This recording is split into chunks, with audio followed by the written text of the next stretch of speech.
جب کوئی اللہ واسطے اللہ کا ہو جاتا ہے، واقعتاً حقیقت میں ہو جاتا ہے، تو اللہ اس کے ہو جاتے ہیں۔ اللہ نے کہا ہے جب میرا کوئی بندہ میرا ہوتا ہے تو میں اس کا ہو جاتا ہوں، اور جب میں اس کا ہو جاتا ہوں تو اس کا ہاتھ ہو جاتا ہوں جس سے وہ پکڑتا ہے، اس کا پیر ہو جاتا ہوں جس سے وہ چلتا ہے، اس کی آنکھ ہو جاتا ہوں جس سے وہ دیکھتا ہے، اس کا کان ہو جاتا ہوں جس سے وہ سنتا ہے، اس کی زبان ہو جاتا ہوں جس سے وہ بولتا ہے۔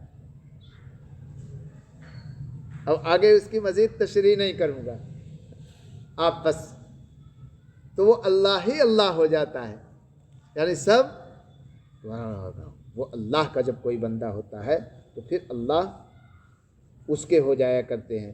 فنعم الماہدون ومن کل شیء خلقنا زوجین لعلکم تذکرون، ہم نے ہر چیز کو دو دو قسم بنایا تاکہ تم ان مصنوعات سے توحید کو سمجھو۔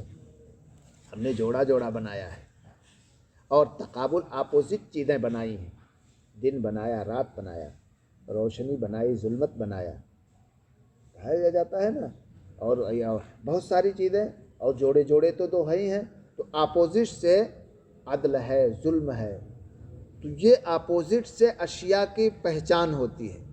اگر دن دن کہا جاتا، رات نہ ہوتی تو دن کو آپ جان ہی نہ پاتے کوئی چیز ہے۔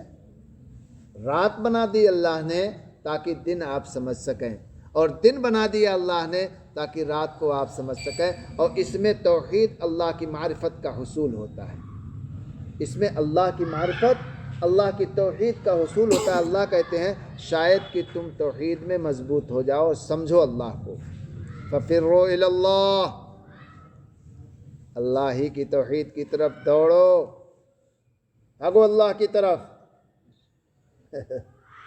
جا تو رہے ہی ہو لیکن دوڑو، قصدی دوڑو۔ انی لکم منہ نذیر مبین، بے شک میں تمہارے لیے اللہ کی طرف سے کھلا ہوا ڈرانے والا ہوں۔ نبی کہتا ہے میں تمہارے لیے ڈرانے والا ہوں، پہنچانے والی ذات اس کی ہے۔ میں ہانکنے والا ہوں، پہنچنے کی فکر تم کرو، پہنچائیں گے، وہ لے جائیں گے۔ میں ڈرانے والا ہوں، ڈر جاؤ، موت قریب ہے، قبر تمہارے سامنے ہے، حشر تمہارے سامنے ہے، وہاں تمہیں جانا ہوگا، منہ دکھانا ہوگا، اعمال کا وزن ہوگا۔ وَلَا تَجْعَلُوا مَعَ اللَّهِ إِلَٰهًا آخر، خدا کے ساتھ کوئی اور معبود مت قرار دو، میں تمہارے واسطے اللہ کی طرف سے کھلا ڈرانے والا ہوں۔ کذالک، اسی طرح جو کافر لوگ ان سے پہلے ہو گزرے ہیں، ان کے پاس کوئی پیغمبر ایسا نہیں آیا جس کو انہوں نے ساحر یا مجنون نہ کہا ہو۔ یہ تسلی ہے اللہ کے رسول اپنے رسول کو دے رہے ہیں، یاد رکھو جتنے پاکیزہ بنو گے، ناپاک لوگ اور نقطہ نکالنا شروع کریں گے۔ جتنے اچھے رہو گے خدا کی نگاہ میں، تم اچھے رہو گے، لیکن ایک گروہ تمہیں خراب کہے گا۔ کوئی نبی نہیں آیا ہے، نبی تو معصوم ہوتا ہے، دودھ کا دھلا ہوا ہوتا ہے، پاکیزہ ہوتا ہے، وہیں سے دھل کے بھیجا جاتا ہے، لیکن دنیا میں ایسے لوگ رہے جو اس نبی کو ساحر کہنا شروع کیا اور مجنون کہنا شروع کیا، یعنی جادوگر ہیں، مجنون ہیں۔ کیا اس بات کی ایک دوسرے کو وصیت کرتے چلے آتے ہیں؟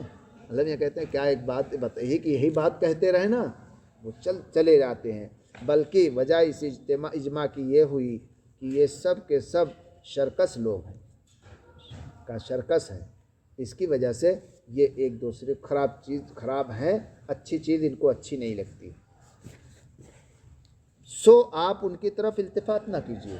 اس میں اشارہ ہو گیا کہ اگر آپ کو کوئی خراب کہتا ہے تو اس کی طرف مت جائیے، آپ خراب نہیں ہیں، اللہ کا شکر ادا کریے۔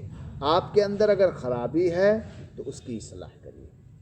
اگر کسی نے آپ کو خراب کہہ دیا تو دو حال سے خالی نہیں، یا تو آپ خراب ہوں گے یا خراب نہیں ہیں۔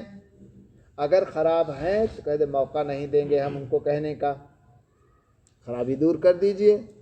خراب نہیں ہیں تو وہ مفتری ہے، آپ پر بہتان لگا رہا ہے، اس کا وبال اس کے سر ہے۔ آپ شکر کریے کہ ہم تو نیک ہیں، اور اس میں اور مضبوط ہو جائیے۔ تو اللہ کی طرف سے اگر کوئی کہتا ہے کہنے والوں سے نہیں بچ سکتے آپ، اشارہ ہے اس بات کی طرف کہ کہنے والوں سے نہیں بچا سکتے، آپ اپنے کو بچا لیجئے۔ وذکر، کیونکہ آپ پر کسی طرح کا الزام نہیں ہوتا ہے۔ وَأَنْتَ فَتَوَلَّ عَنْهُمْ فَمَا أَنْتَ بِمَلُومٍ وَذَكِّرْ فَإِنَّ الذِّكْرَىٰ تَنفَعُ الْمُؤْمِنِينَ، آپ سمجھاتے رہیے کیونکہ سمجھانا ایمان لانے والوں کے لیے بھی نفع دے گا۔ ایمان ذکر، ایک بات کہتے رہیے، کہتے رہیے۔